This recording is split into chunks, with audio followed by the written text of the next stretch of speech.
स्वागत है साडे आज दे प्रोग्राम कानूनी जानकारी विच। साडा अज दा विषय है सहमति कब्जा। सो आओ गलबात करते हैं सीनियर एडवोकेट श्री गुरमीत सिंह शुगली जी दे नाल। सत श्री अकाल सर।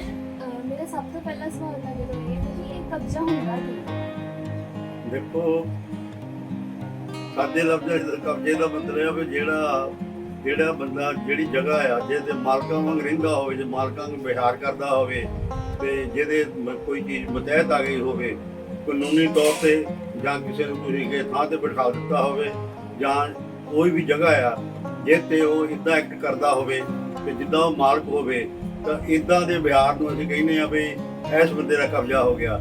ਯਾਨੀ ਜਿਹੜਾ ਬੰਦਾ ਕਿਸੇ ਥਾਂ ਤੇ ਜਾਂ ਕਿਸੇ ਚੀਜ਼ ਤੇ ਵੀ ਕਾਬਜ ਹੋਵੇ ਉਹਨੂੰ ਕਬਜ਼ਾ ਕਿਹਾ ਜਾਂਦਾ। सहमति वाला कब्जा की हुंदा फिर से ਹੁਣ ਆ ਗਿਆ ਵੀ ਸਹਿਮਤੀ ਵਾਲਾ ਕਾਨੂੰਨ ਦੇ ਵਿੱਚ ਇਹ ਆ ਕਿ ਸਹਿਮਤੀ ਵਾਲਾ ਕਬਜ਼ਾ ਉਹ ਆ ਜਿੱਥੇ ਤੁਸੀਂ ਕਿਸੇ ਦੀ ਜਗ੍ਹਾ ਤੇ ਜਾਂਦੇ ਆ, ਬਹਿੰਦੇ ਆ, ਕਰਦੇ ਆ, ਪਰ ਉਹਦੇ ਵਿੱਚ ਮਾਲਕ ਦੀ ਸਹਿਮਤੀ ਆ। ਜੇ ਤੁਸੀਂ ਮਾਲਕ ਤੋਂ ਬਗੈਰ ਉੱਥੇ ਜਾ ਕੇ ਕੋਈ ਐਕਟ ਕਰਦੇ ਆ ਜਾਂ ਉੱਥੇ ਰਹਿੰਦੇ ਆ ਜਾਂ ਮਤਲਬ ਕੋਈ ਗੱਲ ਕਰਦੇ ਆ, ਤਾਂ ਤੁਸੀਂ ਉਹਨੂੰ ਕਹੋਗੇ ਵੀ ਟ੍ਰੈਸਪਾਸਰ ਆ, ਤੁਸੀਂ ਜਾਣੀ ਇੱਕ ਉਲੰਘਣਾ ਕਰਨ ਵਾਲੇ ਦੋਸ਼ੀ ਬੰਦੇ ਹੋ ਸਕਦੇ ਆ। ਪਰ ਜੇ ਤੁਸੀਂ ਉਸ ਜਗ੍ਹਾ ਤੇ ਉਸ ਮਕਾਨ 'ਚ ਜੋ ਵੀ ਤੁਹਾਡੇ ਤੁਸੀਂ ਰਹਿੰਦੇ ਆ, ਜੇ ਮਾਲਕ ਦੀ ਸਹਿਮਤੀ ਨਾਲ ਰਹਿ ਰਹੇ ਆ ਤੇ ਉੱਥੇ ਤੁਸੀਂ ਉੱਤੇ ਕਬਜ਼ਾ ਕੀਤਾ ਆ, ਹਾਂਜੀ, ਉਹਦੀ ਦੇਖਭਾਲ ਕਰਦੇ ਆ, ਉਹਨੂੰ ਸਹਿਮਤੀ ਵਾਲਾ ਕਬਜ਼ਾ ਕਹਿੰਦੇ ਆ। ਅੰਗਰੇਜ਼ੀ ਵਿੱਚ ਇਹਨੂੰ ਲਾਇਸੈਂਸੀ ਵੀ ਕਹਿੰਦੇ ਆ। ਜਿੱਦਾਂ ਆਪਾਂ ਆਮ ਲਫ਼ਜ਼ਾਂ ਵਿੱਚ ਕਹਿੰਦੇ ਆ ਤੂੰ ਬਈ ਕੋਈ ਕਿਸੇ ਗੱਲ ਦਾ ਤੂੰ ਲਾਇਸੈਂਸ ਲਿਆ ਆ, ਇਹਦਾ ਮਤਲਬ ਇਹ ਆ ਕਿ ਜਿਹੜਾ ਉਹ ਬੰਦਾ ਆ, ਜਦੋਂ ਤੁਸੀਂ ਉਹਨੂੰ ਸਹਿਮਤੀ ਦਿੱਤੀ ਆ ਕਿ ਤੂੰ ਇਸ ਜਗ੍ਹਾ ਤੇ ਰਹਿ ਸਕਦਾ, ਜਾਂ ਤੂੰ ਮੇਰੇ ਘਰ ਤੇ ਰਹਿ ਸਕਦਾ, ਜਾਂ ਇਸ ਜਗ੍ਹਾ ਨੂੰ ਤੂੰ ਵਰਤ ਸਕਦਾ, ਤੇ ਉਹ ਜਾਣੀ ਉਹਨੂੰ ਇੱਕ ਤਰ੍ਹਾਂ ਦਾ ਮੈਂ ਜ਼ਬਾਨੀ ਲਾਇਸੈਂਸ ਦੇ ਦਿੱਤਾ ਵੀ ਤੂੰ ਰਹਿ ਦੇ। ਉਹਨੂੰ ਅਸੀਂ ਲਾਇਸੈਂਸੀ ਵੀ ਕਹਿੰਦੇ ਆ। ਵੀ ਕਿਸੇ ਥਾਂ ਦੀ ਕੋਈ ਦੇਖਭਾਲ ਜਿਹੜਾ ਕਰਦਾ ਹੋਵੇ ਔਰ ਉੱਤੇ ਮਾਲਕ ਦੀ ਪੂਰੀ ਸਹਿਮਤੀ ਹੋਵੇ, ਉਹਨੂੰ ਅਸੀਂ ਸਹਿਮਤੀ ਵਾਲਾ ਕਬਜ਼ਾ ਆਖਦੇ ਹਾਂ। ਸਰ ਫਿਰ ਜਦੋਂ ਅਸੀਂ ਕਬਜ਼ਾ ਦਿੰਦੇ ਆ ਕਿਸੇ ਨੂੰ ਤੇ ਇਹਦੀਆਂ ਕੋਈ ਸ਼ਰਤਾਂ ਵੀ ਹੁੰਦੀਆਂ ਜਾਂ ਲਿਖਤੀ ਤੌਰ ਤੇ? ਦੇਖੋ ਇਹ ਦੋਨੇ ਤਰ੍ਹਾਂ ਆ। ਆਮ ਕਰਕੇ ਜਿੱਦਾਂ ਆਪਾਂ ਸਹਿਮਤੀ ਵਾਲਾ ਕਬਜ਼ਾ ਕਰਨ ਲੱਗੇ ਆ, ਇਹਦੇ ਵਿੱਚ ਇਹ ਆ ਕਿ ਜਿਹਦਾ ਆਪਾਂ ਸਹਿਮਤੀ ਨਾਲ ਕਬਜ਼ਾ ਕਰਾਉਂਦੇ ਆ ਨਾ, ਉਹ ਕਿਸੇ ਸੱਤ ਬਗਾਨੇ ਦਾ ਨਹੀਂ ਕਰਾਉਂਦੇ। ਆਮ ਕਰਕੇ ਉਹ ਤੁਹਾਡਾ ਰਿਸ਼ਤੇਦਾਰ ਹੁੰਦਾ, ਤੁਹਾਡਾ ਨੇੜਲਾ ਹੁੰਦਾ, ਤੁਹਾਡਾ ਦੋਸਤ ਮਿੱਤਰ ਹੁੰਦਾ, ਤੁਹਾਡਾ ਕਹਿਣੇਕਾਰ ਹੁੰਦਾ, ਤੁਹਾਡਾ ਭਰੋਸੇਮੰਦ ਹੁੰਦਾ। ਜਦੋਂ ਬੰਦੇ 'ਚ ਇੱਦਾਂ ਦੇ ਗੁਣ ਹੋਣ ਜਾਂ ਤੁਹਾਡਾ ਮਿੱਤਰ ਹੋਵੇ, ਤਾਂ ਤੁਸੀਂ ਫਿਰ ਉਹਨੂੰ ਕਹਿੰਦੇ ਆ ਵੀ ਮੈਂ ਬਾਹਰ ਚੱਲਿਆ, ਜਾਂ ਮੈਂ ਨੌਕਰੀ ਵਾਸਤੇ ਚੱਲਿਆ, ਜਾਂ ਮੈਂ ਵਿਦੇਸ਼ ਵਿੱਚ ਚੱਲਿਆ, ਤੇ ਮੇਰੇ ਤੋਂ ਬਾਅਦ ਵੀ ਇਹ ਮੇਰੇ ਮਕਾਨ ਆ, ਇਹ ਮੇਰਾ ਘਰ ਆ, ਇਹ ਮੇਰੀ ਜਾਇਦਾਦ ਆ, ਜਾਂ ਤੂੰ ਮੇਰੀ ਗਾਇਰੀ ਵਿੱਚ ਇਹਦੀ ਦੇਖਭਾਲ ਕਰਨੀ। ਅਗਰ ਉਹ ਸਹਿਮਤ ਹੋ ਜਾਂਦਾ ਕਿ ਹਾਂਜੀ ਮੈਂ ਕਰੂੰਗਾ, ਤੇ ਇਹਦਾ ਮਤਲਬ ਤੁਹਾਤੋਂ ਬਾਅਦ ਉਸ ਘਰ ਵਿੱਚ ਉਸ ਪੈਲੀ ਵਿੱਚ, ਖੇਤਾਂ ਵਿੱਚ ਜਿਹੜੀਆਂ ਤੂੰ ਉਹਦੇ ਸਪੁਰਦ ਕਰਕੇ ਗਏ ਆ, ਉਹਨੂੰ ਵਿਜ਼ਿਟ ਕਰਨ ਦਾ, ਦੇਖਣ ਦਾ, ਉਹਦੀ ਰਾਖੀ ਕਰਨ ਦਾ ਜਿਹੜਾ ਵੀ ਹੈ, ਉਹਨੂੰ ਇੱਕ ਤਰ੍ਹਾਂ ਦਾ ਲਾਇਸੈਂਸ ਮਿਲ ਜਾਂਦਾ। ਉਹਨੂੰ ਅਸੀਂ ਸਹਿਮਤੀ ਵਾਲਾ ਜਿਹੜਾ ਕਬਜ਼ਾ ਉਹ ਕਹਿੰਦੇ ਆ। ਉਹ ਸਾਡੀ ਕਿਉਂਕਿ ਮਾਲਕ ਦੀ ਸਹਿਮਤੀ ਨਾਲ ਹੁੰਦਾ।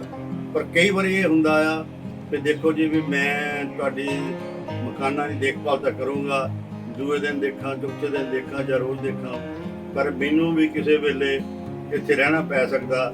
ਮੈਨੂੰ 2 ਕਮਰੇ ਖੋਲ੍ਹ ਦਿਓ, ਜਾਂ ਮੈਨੂੰ 1 ਕਮਰਾ ਖੋਲ੍ਹ ਦਿਓ ਕਿ ਮੈਂ ਕਿਸੇ ਵੇਲੇ ਆਰਾਮ ਕਰ ਸਕਦਾ, ਜਾਂ ਮੈਂ ਬਿਮਾਰ ਦੀ ਪੋਜੀਸ਼ਨ ਕਿਸੇ ਤਰ੍ਹਾਂ ਵੀ ਉਹ ਤੁਹਾਡੇ 1 ਕਮਰਾ ਜਾਂ 2 ਕਮਰੇ ਉਹ ਮਕਾਨ ਦੇ ਲੈ ਲੈਂਦਾ, ਤਾਂ ਫਿਰ ਉਹ ਜਿਹੜੇ ਸਹਿਮਤੀ ਨਾਲ ਤੁਹਾਡੇ ਲੈ ਲੈਂਦਾ, ਤੇ ਉਹ ਫਿਰ ਉੱਥੇ ਰਹਿ ਸਕਦਾ ਆ।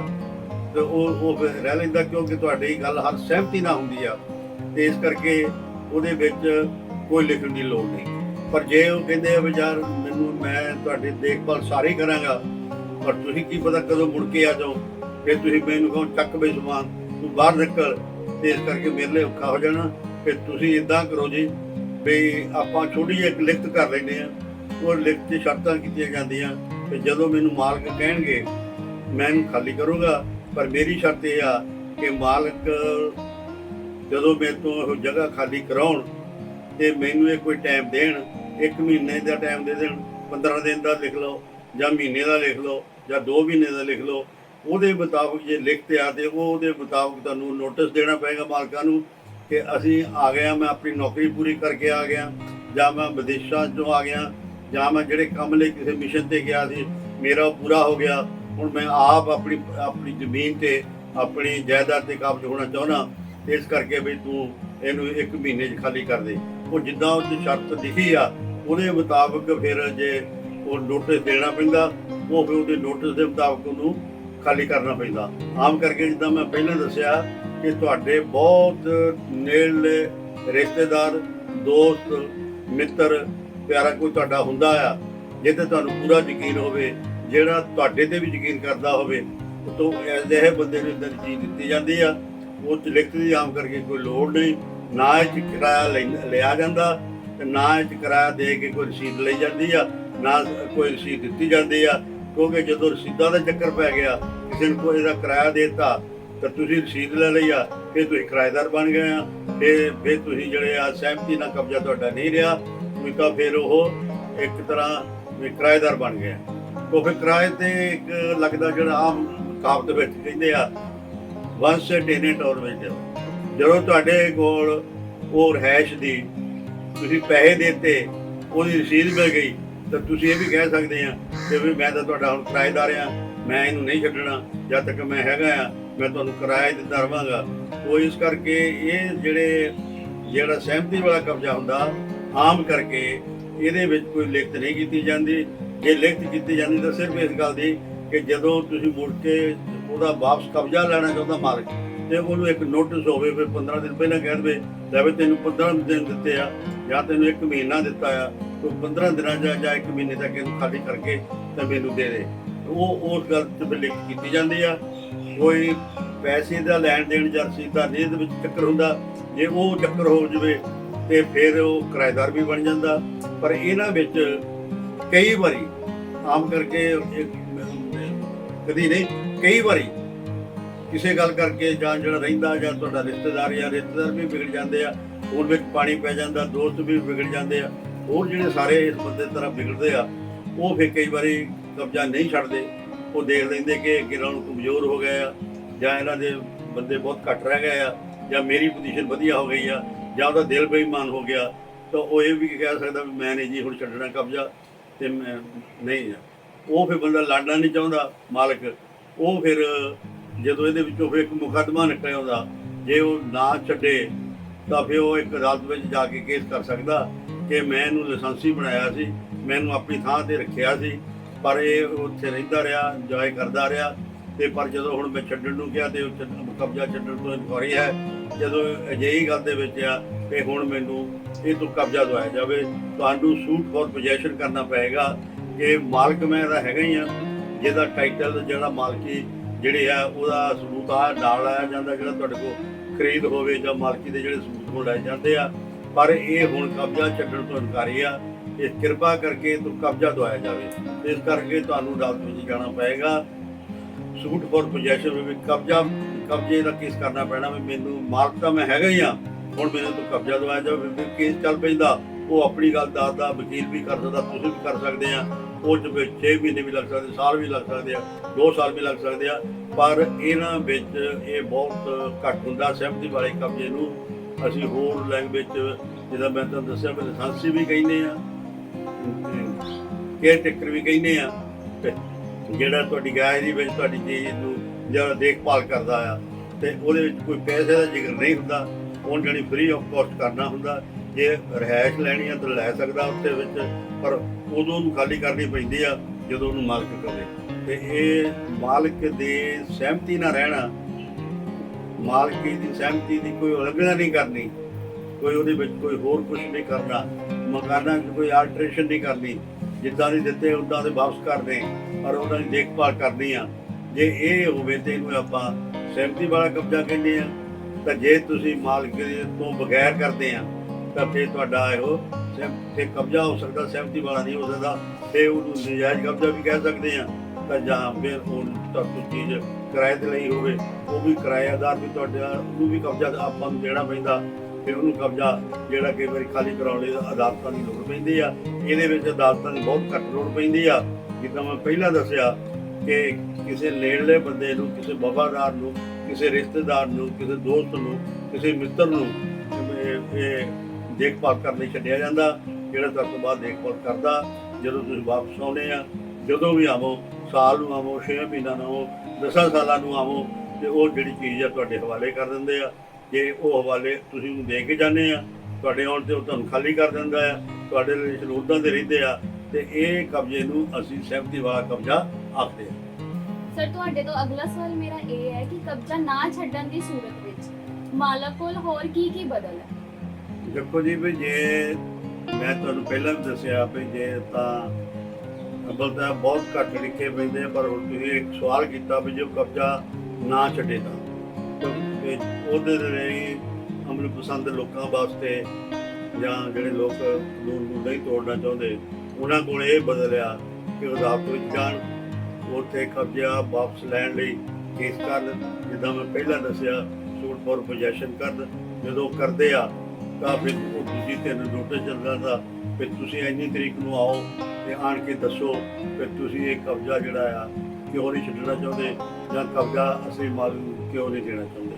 ਉਹ ਫਿਰ ਕੇਸ ਜਿਹੜਾ ਉਹ ਚੱਲਦਾ ਆ, ਉਹ ਜਲਦੀ ਵੀ ਖਤਮ ਹੋ ਸਕਦਾ ਤਾਂ ਉਹਦੇ ਟਾਈਮ ਵੀ ਲੱਗ ਸਕਦਾ। ਦੂਜਾ ਇਹ ਆ ਕਿ ਪਹਿਲਾਂ ਇਹ ਕਬਜ਼ਾ, ਦੂਜੀ ਗੱਲ ਇਹ ਆ ਕਿ ਮਾਲਕ ਆ ਉਹ ਜਿਹੜੇ ਆਪਣੀ ਰਿਸ਼ਤੇਦਾਰੀ ਆ ਜਾਂ ਜਿਹੜੇ ਸਾਂਝੇ ਦੋਸਤ ਆ ਜਾਂ ਪੰਚਾਇਤ ਜਾਂ ਕੋਈ ਲੱਗਦੀ, ਉਹਨਾਂ ਨੂੰ ਕੋਈ ਦੱਸਿਆ ਕਿ ਇਸ ਬੰਦੇ ਨੂੰ, ਭਲੇ ਮਾਸ ਬੰਦੇ ਨੂੰ ਮੈਂ ਆਪਣੀ ਗੈਸ ਦੇ ਵਿੱਚ ਮੁਫਤ ਬਿਠਾ ਕੇ ਗਿਆ ਸੀ, ਮੈਨੂੰ ਕਿਹਾ ਸੀ ਮੇਰੀ ਜਾਇਦਾਦ ਦੀ ਦੇਖਭਾਲ ਕਰ। ਉਹ ਕਰਦੇ ਇਹ ਉੱਠ ਕੇ ਫਿਰ ਇਹ ਹੁਣ ਉੱਠਣ ਵਾਰੀ ਆ, ਇਸ ਕਰਕੇ ਕਿਰਪਾ ਕਰਕੇ ਤੁਸੀਂ ਇਹਨਾਂ ਨੂੰ ਇਹ ਕਹਿ ਦਿਓ। ਹਾਂਜੀ, ਤੇ ਉਹ ਪੰਚਾਇਤ ਦੇ ਰਾਹੀਂ ਵੀ ਇਹ ਗੱਲ ਹੋ ਸਕਦੀ ਆ, ਦੋਸਤਾਂ ਮਿੱਤਰਾਂ ਰਾਹੀਂ ਵੀ ਹੋ ਸਕਦੀ ਆ, ਇਹ ਦੋਸਤਾਂ ਮਿੱਤਰਾਂ ਦੇ ਰਿਸ਼ਤੇਦਾਰਾਂ ਨਾਲ ਵੀ ਹੋ ਸਕਦੀ ਆ। ਅਗਰ ਉਹ ਨਹੀਂ ਮੰਨਦੇ ਤੇ ਇਹਦੇ ਵਾਸਤੇ ਫਿਰ ਉਹ ਅਦਾਲਤ ਦਾ ਬੂਹਾ ਵੀ ਖੜਕਾ ਸਕਦਾ। ਇਸ ਤੋਂ ਇਲਾਵਾ ਉਹ ਹੋ ਰਹੇ ਆ ਕਿ ਜਿਹੜਾ ਤੁਹਾਨੂੰ ਪੁਲਿਸ ਸਟੇਸ਼ਨ ਪੈਂਦਾ, ਉੱਥੇ ਤੁਸੀਂ ਦਰਖਾਸਤ ਦੇ ਸਕਦੇ ਆ, ਜਿੱਥੇ ਤੁਸੀਂ ਜਾ ਕੇ ਇਹ ਕਹਿ ਸਕਦੇ ਆ ਕਿ ਜੀ ਭਈ ਇਹ ਇਸ ਬੰਦੇ ਨੂੰ ਮੈਂ ਇਹ ਜਗ੍ਹਾ ਦਿੱਤੀ ਸੀ, ਇਹਨੂੰ ਮੈਂ ਆਪਣਾ ਲਾਇਸੈਂਸੀ ਬਣਾਇਆ ਸੀ, ਇਹਨੂੰ ਮੈਂ ਆਪਣਾ ਕੇਅਰ ਟੇਕਰ ਬਣਾਇਆ ਸੀ, ਪਰ ਇਹ ਹੁਣ ਕਬਜ਼ਾ ਛੱਡਣ ਤੋਂ ਇਨਕਾਰੀ ਆ। ਕਿਰਪਾ ਕਰਕੇ ਇਹਨੂੰ ਸੱਦ ਕੇ ਪੁੱਛਿਆ ਜਾਵੇ ਤੇ ਇਹਨੂੰ ਉੱਠਣ ਲਈ ਕਿਹਾ ਜਾਵੇ। ਉਹ ਕਈ ਵਾਰੀ ਫਿਰ ਪੁਲਿਸ ਸੱਦਦੀ ਆ ਤੇ ਜਦੋਂ ਪੁੱਛਦੀ ਆ ਵੀ ਤੇਰੇ ਕੋਲ ਕਾਨੂੰਨੀ ਤੌਰ ਤੇ ਰਹਿਣ ਦਾ ਕੀ ਹੱਕ ਆ, ਤੂੰ ਕਿਉਂ ਨਹੀਂ ਕਬਜ਼ਾ ਛੱਡਦਾ, ਤੂੰ ਕਈ ਵਾਰੀ ਦਾ ਕਬਜ਼ਾ ਛੱਡ ਦਿੰਦੇ ਆ। ਜਾਣੀ ਪੁਲਿਸ ਕੋਲ ਵੀ ਤੁਸੀਂ ਜਾ ਸਕਦੇ ਆ, ਪੰਚਾਇਤ ਕੋਲ ਵੀ ਜਾ ਸਕਦੇ ਆ, ਜਾਂ ਜਿਹੜੀ ਹੋਰ ਤੁਹਾਡੇ ਦੋਸਤਾਂ ਮਿੱਤਰਾਂ ਦੀ ਕੋਈ ਪੰਚਾਇਤ ਆ ਜਾਂ ਰਿਸ਼ਤੇਦਾਰੀ ਆ, ਉਹਨਾਂ ਕੋਲ ਜਾ ਕੇ ਵੀ ਤੁਸੀਂ ਚਾਰਾਜੋਈ ਕਰ ਸਕਦੇ ਆ। ਤੇ ਜੇ ਫਿਰ ਬਿਲਕੁਲ ਤੁਸੀਂ ਇਹ ਵੀ ਕਰ ਸਕਦੇ ਆ ਵੀ ਜੇ ਨਾ ਮੰਨੇ ਤਾਂ ਤੁਸੀਂ ਉਹਦਾ ਸਮਾਨ ਚੱਕੋ, ਜਿਹੜਾ ਹੈਗਾ ਚੱਕ ਕੇ ਜਗ੍ਹਾ ਤਾਂ ਤੁਹਾਡੀ ਹੈ ਹੀ ਹੈ, ਤੁਸੀਂ ਕਬਜ਼ਾ ਲੈ ਲਓ। ਪਰ ਕਿਉਂਕਿ ਜਿਸ ਦੇ ਵਿੱਚ ਲੜਾਈ ਝਗੜਾ ਹੋਣ ਦੀ ਗੱਲ ਹੋਵੇ ਤਾਂ ਜੇ ਕੋਈ ਬਾਹਰੋਂ ਬੰਦਾ ਆਇਆ ਜਾਂ ਭਲਾਮਾਸ ਬੰਦਾ ਹੋਵੇ, ਉਹ ਲੜਨਾ ਨਹੀਂ ਚਾਹੁੰਦਾ, ਤਾਂ ਉਹਦੇ ਲਈ ਇਹੋ ਹੀ ਬਦਲਿਆ ਵੀ ਉਹ ਕੇਸ ਕਰੇ ਕਿ ਮੈਨੂੰ ਕਬਜ਼ਾ ਦਵਾਇਆ ਜਾਵੇ, ਉਹ ਥਾਣੇ ਜਾਵੇ ਕਿ ਇਹਨੂੰ ਸੱਦ ਕੇ ਤਾਂ ਮੇਰੀ ਜਗ੍ਹਾ ਦਿੱਤੀ ਜਾਵੇ। ਤੁਸੀਂ ਰਿਸ਼ਤੇਦਾਰ ਇਕੱਠੇ ਕਰ ਸਕਦੇ ਆ, ਤੁਸੀਂ ਦੋਸਤ ਮਿੱਤਰ ਕਰ ਸਕਦੇ ਆ, ਪਿੰਡਾਂ ਵਿੱਚ ਪੰਚਾਇਤ ਕਰ ਸਕਦੇ ਆ, ਇਹਨੂੰ ਇਹ ਕਿਹਾ ਜਾਵੇ ਕਿ ਮੈਨੂੰ ਮੁੜ ਕੇ ਮੇਰਾ ਕਬਜ਼ਾ ਮੋੜਿਆ ਜਾਵੇ। ਨਹੀਂ ਤਾਂ ਉਹ ਤੋਂ ਇਲਾਵਾ ਜੇ ਤੁਸੀਂ ਕੋਈ ਹੋਰ ਅਖਤਿਆਰ ਵੀ ਕਰ ਸਕਦੇ ਆ, ਉਹਦਾ ਸਮਾਨ ਚੱਕ ਕੇ ਤੁਸੀਂ ਬਾਹਰ ਕਰ ਸਕਦੇ ਆ ਤੇ ਆਪਣਾ ਤੁਸੀਂ ਕਬਜ਼ਾ ਲੈ ਸਕਦੇ ਆ। ਪਰ ਇਹ ਅਜਿਹੇ ਝਗੜਿਆਂ ਵਿੱਚ ਕਈ ਵਾਰੀ ਜੇ ਝਗੜਾ ਹੋ ਜਾਂਦਾ ਆ ਤੇ ਜਿਹੜੇ ਪੀਸਫੁਲ ਲੋਕ ਆ, ਜਿਹੜੇ ਅਮਲ ਪਸੰਦ ਲੋਕ ਆ, ਉਹ ਇੱਦਾਂ ਦਾ ਕੰਮ ਨਹੀਂ ਕਰਦੇ, ਨਾ ਉਹਨਾਂ ਨੂੰ ਕਰਨਾ ਚਾਹੀਦਾ।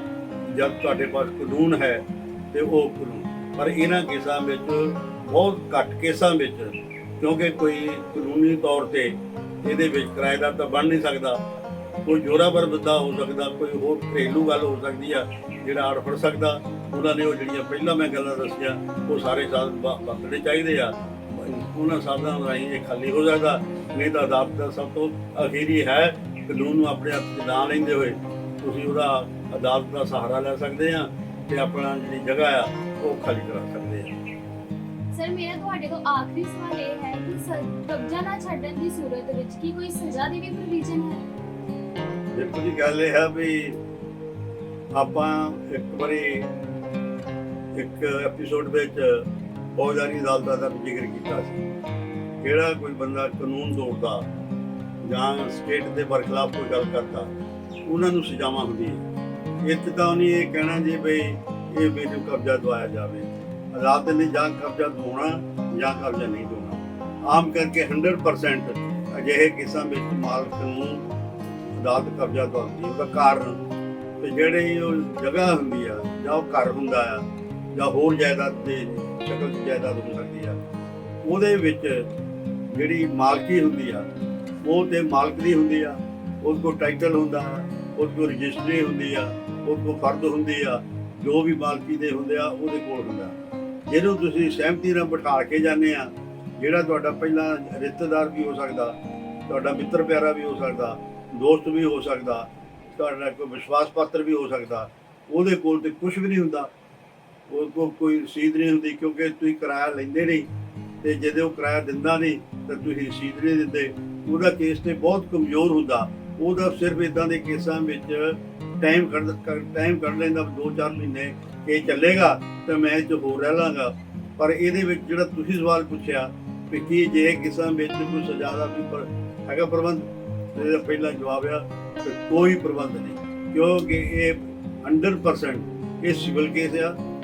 ਜੇ ਸਿਵਲ ਕੇਸ ਵਿੱਚ ਉਹਨਾਂ ਨੂੰ ਸਮਝਾਇਆ ਸੀ ਕਿ ਜਿਹੜੀਆਂ ਸਿਵਲ ਅਦਾਲਤਾਂ ਜਾਂ ਸਿਵਲ ਕੋਰਟਾਂ ਹੈਗੀਆਂ ਆ, ਜਿਵੇਂ ਦੀਵਾਨੀ ਅਦਾਲਤਾਂ ਕਹਿੰਦੇ ਆ, ਜਿਸ 'ਤੇ ਕੇਸ ਚੱਲਣਾ, ਉਹਨਾਂ ਦੇ ਕੋਲ ਸਜ਼ਾ ਦੇਣ ਦਾ ਕੋਈ ਹੱਕ ਨਹੀਂ ਹੁੰਦਾ, ਉਹ ਸਜ਼ਾ ਨਹੀਂ ਦਿੰਦੇ।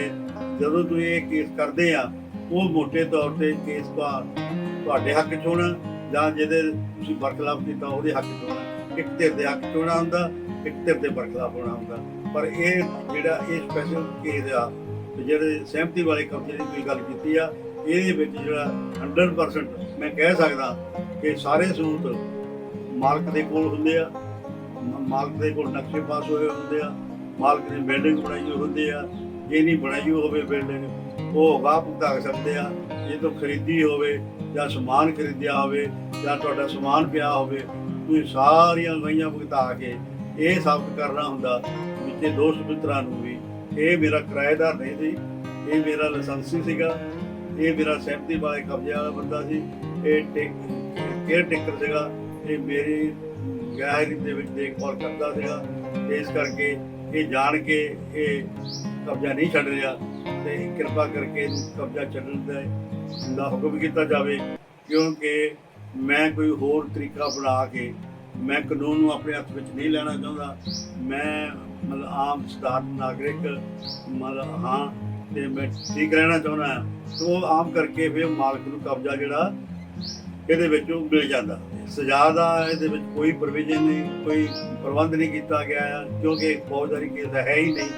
ਇਹਦੇ ਵਿੱਚ ਤੇ ਇਹ ਆ ਕਿ ਉਹ ਪਹਿਲਾਂ ਤੁਹਾਡੇ ਸਹਿਮਤੀ ਨਾਲ ਰਹਿ ਰਿਹਾ ਸੀ, ਫਿਰ ਉਹ ਕਬਜ਼ਾ ਛੱਡਣ ਤੋਂ ਇਨਕਾਰੀ ਹੋਇਆ, ਉਹ ਤੁਸੀਂ ਅਦਾਲਤ ਕੋਲ ਜਾਣਾ, ਅਦਾਲਤ ਨੇ ਕਬਜ਼ਾ ਤੁਹਾਨੂੰ ਛਡਾ ਕੇ ਦੇ ਦੇਣਾ। ਇਹਨੂੰ ਟਾਈਮ ਥੋੜ੍ਹਾ ਵਾਲਾ ਲੱਗ ਸਕਦਾ, 2 ਮਹੀਨੇ 4 ਮਹੀਨੇ 6 ਮਹੀਨੇ, ਲੇਕਿਨ ਉਹ ਚੀਜ਼ ਜਿਹੜੀ 100% ਆ ਉਹ ਮਾਲਕ ਨੂੰ ਮਿਲੇਗੀ। ਸੋ ਇਹ ਸੀ ਸਾਡਾ ਅੱਜ ਦਾ ਪ੍ਰੋਗਰਾਮ ਕਾਨੂੰਨੀ ਜਾਣਕਾਰੀ। ਜੇ ਤੁਹਾਨੂੰ ਸਾਡਾ ਅੱਜ ਦਾ ਪ੍ਰੋਗਰਾਮ ਵਧੀਆ ਲੱਗਿਆ ਹੋਵੇ ਤੇ ਲਾਈਕ, ਸ਼ੇਅਰ, ਸਬਸਕ੍ਰਾਈਬ ਤੇ ਕਮੈਂਟ ਜ਼ਰੂਰ ਕਰ ਦਿਓ। ਧੰਨਵਾਦ।